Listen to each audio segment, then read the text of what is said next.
मुझे इससे ज्ञान मिलता है कि हम भीतर ज्ञान ले लेते हैं अगर, तो हमारे को पूरी समझ हो जाती है।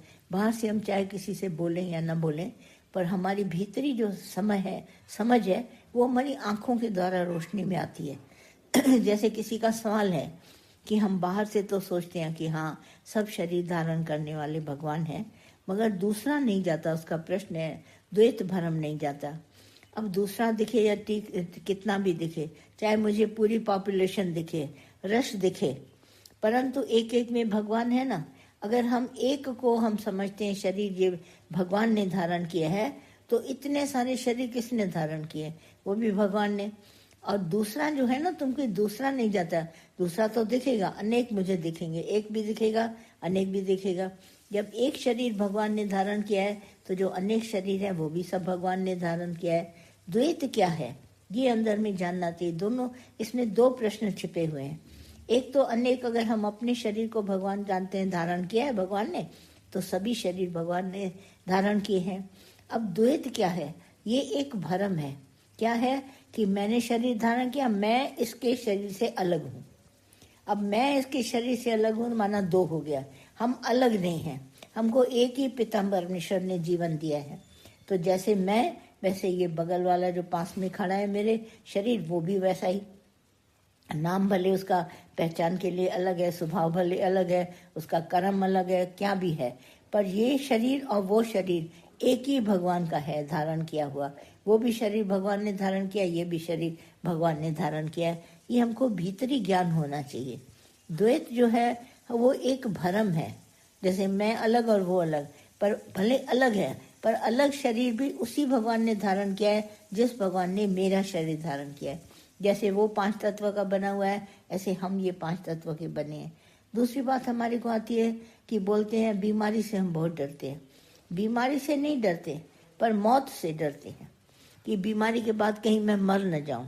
डरना है मरने का, और बाद में बोलते बीमारी से डरते हैं। बीमारी तो दवा से खत्म हो जाएगी।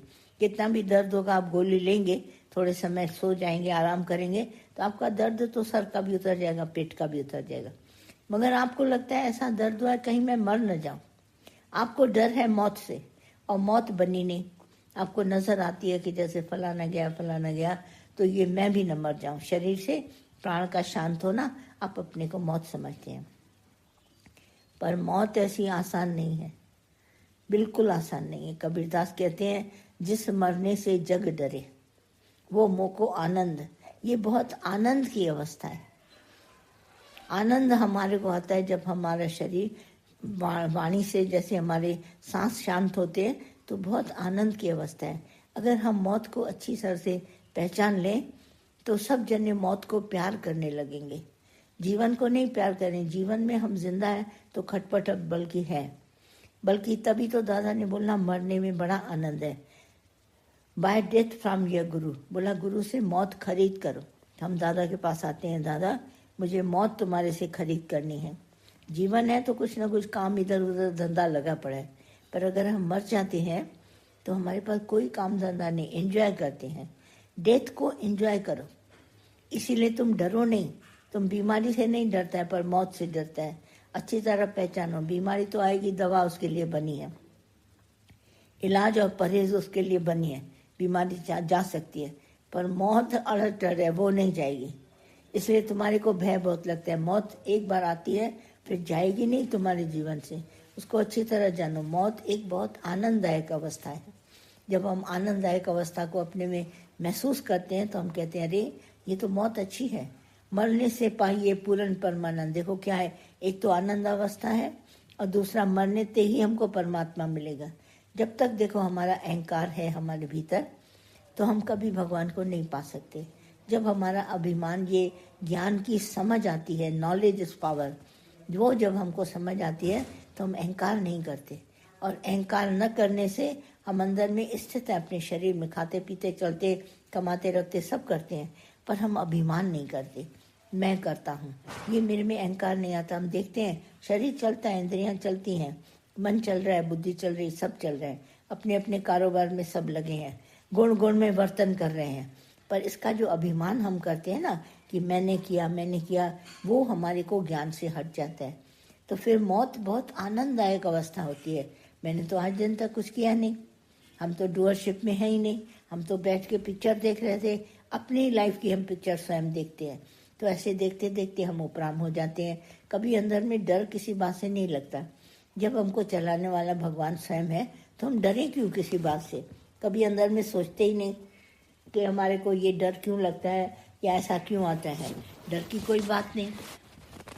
लाइफ पासिंग शो है, हमेशा ऐसा देखो कहीं खड़ी नहीं होगी, पर ये लाइफ एक पासिंग शो है। हमारे जीवन का एक सवेरे शुरू होता है वेंदे रात तक, फिर रात से फिर सवेरा शुरू हो गया, रुकती नहीं लाइफ। भले हम उसके बीच में सो लेते हैं, काम कर लेते हैं, चलते फिरते रहते हैं, एंजॉय करते हैं, पूरा दिन और रात पास करते हैं। रात फिर हमारी कितनी सपनों में जाती है, जो हम दिन को सपने नहीं देख सकते वो हम रात को देखते हैं। इस तरह से हमारी लाइफ पास होती है, पर हम करते कुछ नहीं जिंदगी में। आज दिन तक मैंने कुछ भी नहीं किया। दादा ये बहुत बोल के गए हम सबको, इतना दादा ने डिनाई किया, बोला मैंने आज दिन तक किसी को सत्संग नहीं सुनाया है, तुमने अपनी श्रद्धा से लिया है। देखो हमारा गुरु कैसे करता था, नहीं तो थोड़ा ही सत्संग जो शुरू करते ना, बहुत अंदर में अभिमान करते, मैंने इसको सुनाया, मैंने इसको सुनाया।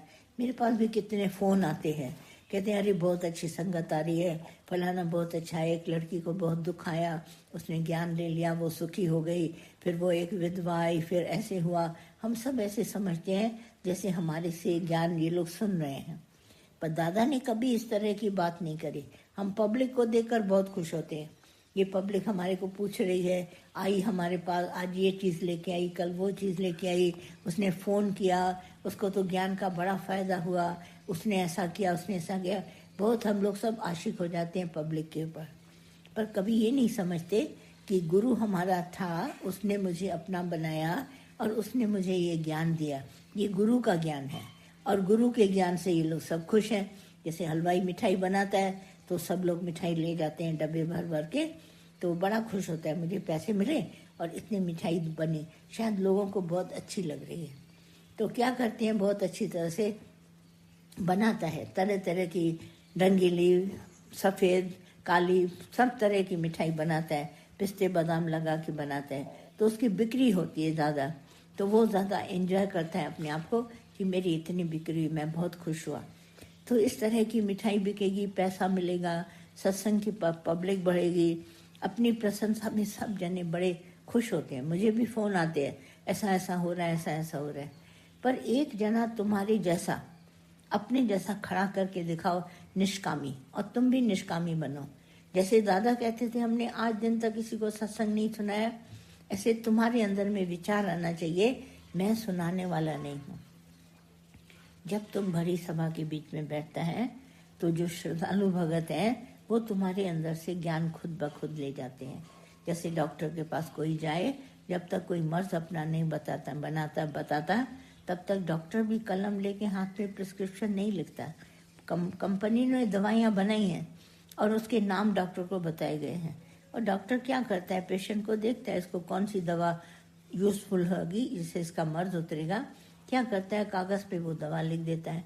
अब देखिए मर्ज उसका, लिखने वाला डॉक्टर, उसको मालूम है नॉलेज, ये दवा इसको काम आएगी, उसने लिख दी, खरीदने वाले ने जाके खरीदी, कंपनी वाले ने बनाई। अब क्रेडिट किसको जाता है? सभी को जाता है ना, वक्त को भी जाता है, उसको पेट में दर्द है, सर का दर्द है, ब्लड प्रेशर है, शुगर है, जो भी है। अब वो ना आता इसके पास तो वो दवा कैसे लिखता, और दवा न बनती तो वो डॉक्टर कैसे लिखता। देखिए हम लोग इंटरडिपेंडेंट एक दूसरे के ऊपर हैं। ये क्रेडिट जाता है भगवान को। भगवान अगर उसको शक्ति न देता मेडिसिन बनाने की, तुमको अगर पढ़ाई की ताकत न देता, लिखने की ताकत न देता, उसको बीमारी न देता, तुम कैसे हाईलाइट होता। तो एक के पास ये काम नहीं है, ये तो क्या काम सबका है, और देने वाला हमारा को भगवान है। तो हम सारी भगवान की बात करते हैं, और शुरू से आखिरी तक भगवान तुमने हमको ज्ञान दिया, जिस ज्ञान से मैं भी सुखी हूँ और जो मेरा सत्संगी सुनता है वो भी इसी ज्ञान से सुखी है। तो ये सब क्रेडिट हमारे गुरु को जाते हैं, हम कभी अपने ऊपर नहीं लेते। और तुम एक्साइटमेंट में इतना खुश होता है, रश बढ़ती है तो बहुत खुश होता है, कहाँ अकोमोडेट करेगा सबको अंदर में, और एक लायक बने। 100 पुत्र भय तो भय, 100 पुत्र हैं पर निकम्मे। देखो आज गंधारी ने अपने सर मुख आंख पर पट्टी बांधी, और धृतराष्ट्र भी आंख में ऐसा था। तो उसको पावर थी, 100 पुत्र तो उसने पैदा किए, पर 100 पुत्र में एक पुत्र लायक नहीं था। कभी देखा क्या बोलता है धृतराष्ट्र उसको आखिरी में, तुमने अगर पट्टी, कुंती ने 5 पुत्रों को बड़े प्यार से और सामंजस्य से पाला, तो उसके 5 लायक पुत्र बने। तुमने 100 पैदा किए, गिनती तो 100 हो गई, परंतु आंख पर पट्टी है। ये पट्टी कौन सी? हम सब के अंदर अहंकार है। हम खुद बने नहीं, हम दूसरों को क्या बनाएंगे? ये ज्ञान तुमको दादा ने दिया, तुमको गीता भगवान ने दिया, माता ने दिया। ये ज्ञान तुम्हारे को श्रद्धालु भगत के लिए है, और श्रद्धालु भगत श्रद्धा से इस ज्ञान को उठाएगा और अपना जीवन बनाएगा। इसमें तुम और हम क्या करेंगे? दादा ने कहा कुछ नहीं कोई कर सकता। श्रद्धावान लभते ज्ञानम, भगवान श्री कृष्ण ने बोला, श्रद्धालु को अपने आप ही ज्ञान लगेगा। कुंती बेचारी पछाड़ी तक अपने बच्चों को संभालती रही, 5 पुत्र उसके ठीक गए। और गांधारी ने आंख पर पट्टी बांधी। ये आंख पर पट्टी कौन सी? अभिमान की।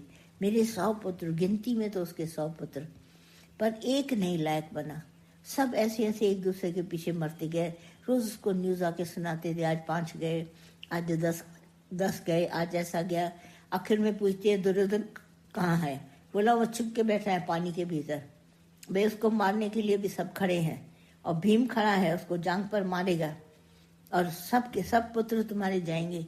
गांधारी आखिर में इतना रोई, इतना पश्चाताप किया कि मैं अगर अपनी आंखों पर पट्टी ना बांधती तो मेरे 100 के 100 पुत्र बच गए होते। उसको नॉलेज ही नहीं, पट्टी बांध के बैठ गई। बोला गिनती में इतने हैं, 100 पुत्र लड़ेंगे। और एक तीर कमान से अर्जुन के, भगवान श्री कृष्ण की युक्तियों से कैसे घर घर करके वो निकलते गए।